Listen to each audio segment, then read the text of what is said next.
हमारे जितने भाई बहन यहां पे है, आप भाइयों से बहनों से मेरी गुजारिश है, आप देख रहे हैं क्या हो रहा है पूरे हिंदुस्तान में।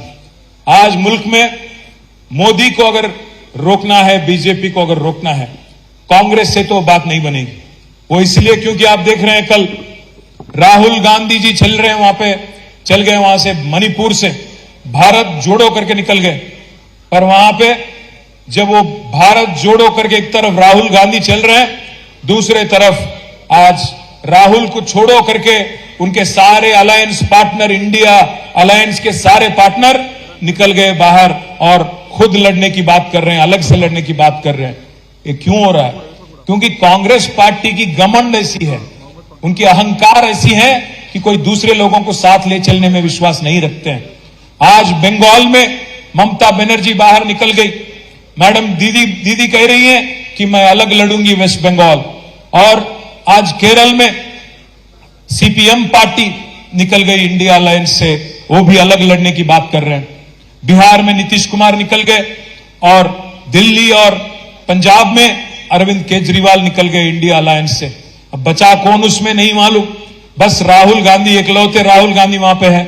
इसलिए मैं भाइयों से बहनों से कहता हूं, अगर बीजेपी को रोकना है, बीजेपी को हराना है, तो आज आप ताकत हमारी मजबूत करिए, केसीआर साहब के हाथ मजबूत करिए, बीआरएस पार्टी को वोट देके कल सिकंदराबाद में भी अगर बीजेपी के किशन रेड्डी को हराना है तो सिर्फ और सिर्फ एक गुलाबी झंडा से हो सकता है। एक और बात भी मैं कहना चाहता हूं, आज कुछ लोग ये अफवाहें फैला रहे हैं कि बीआरएस और बीजेपी एकजुट है, एक साथ है।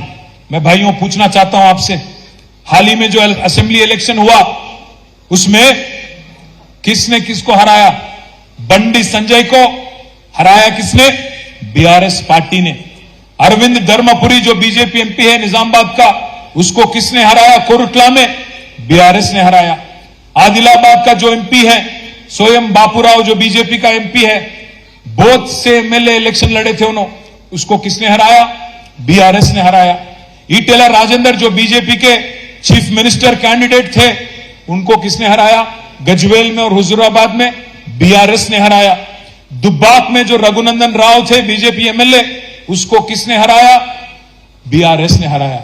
मैं इसलिए कह रहा हूं भाइयों, आज कांग्रेस पार्टी में वो दम नहीं है, कांग्रेस पार्टी में वो ताकत नहीं है कि बीजेपी को रोक सके। इसलिए मैं कहता हूं, आप केसीआर साहब के हाथ मजबूत करो, केसीआर को और ताकत दो, ताकि कल हम लोग पार्लियामेंट में भी गुलाबी झंडा लहराएं और तेलंगाना की आवाज, दमदार आवाज पूरे पार्लियामेंट में सबको सुनाए और आपकी हक के वास्ते लड़े। भाइयों, मैं एक और बात भी कहता हूं, आज कांग्रेस पार्टी कुछ भी कहे, कुछ भी बोले, बात तो साफ है कि आज कांग्रेस पार्टी जो राजस्थान में हार गई, कांग्रेस पार्टी जो छत्तीसगढ़ में हार गई, मध्य प्रदेश में हार गई और अपनी गलती से थोड़ा यहां पे 1-2% वोट से यहां जो जीत गई, सिवाय एक दो स्टेट आज पूरे मुल्क में कांग्रेस कहीं भी नहीं है।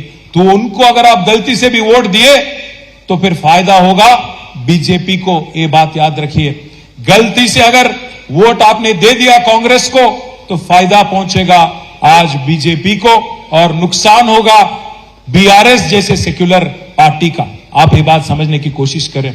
एक और बात भी मैं कहना चाहता हूं आपसे, केसीआर साहब ने जो काम किया पिछले 10 साल आपके आंखों के सामने, इसीलिए आपने हमें जिताया फिर से जुबली हिल्स कॉन्स्टिट्यूएंसी में और पूरे हैदराबाद डिस्ट्रिक्ट में। मैं उम्मीद करता हूं वो दिन दूर नहीं है कि हम फिर एक बार आपके आशीर्वाद से, आपकी मदद से, आपकी दुआओं से फिर एक बार फिर हुकूमत यहां 2 साल हो, 3 साल हो, 4 साल हो, 5 साल हो, फिर एक बार आपके आशीर्वाद से केसीआर साहब को फिर चीफ मिनिस्टर के रूप में देखेंगे। मैं उम्मीद करता हूं कि ये गवर्नमेंट 5 साल चले। मैं ऐसा नहीं कह रहा हूं कि इसके पीछे कुछ कोई और हमारी मकसद है। उम्मीद करता हूं कि 5 साल चले और जो वादा उन्होंने अवाम को दिया उसको निभाए। पर यह भी बात सही है, आज अवाम में एक बात सुनने को मिल रही है, ये गवर्नमेंट चलती क्या 5 साल, ये बात भी सुनने को मिल रही है। इस वास्ते मैं बोल रहा हूं आपसे, जब भी मौका मिले, जब भी इलेक्शन आए, चाहे वो पार्लियामेंट हो, जीएचएमसी हो, असेंबली हो, जो भी हो, आप साथ दीजिए हमारी, तो फिर एक बार हम केसीआर साहब को फिर उनके लीडरशिप में, उनके सदारत में स्टेट को आगे ले जाएंगे। ये बात आपसे कहते हुए मैं शुक्रिया अदा करता हूं।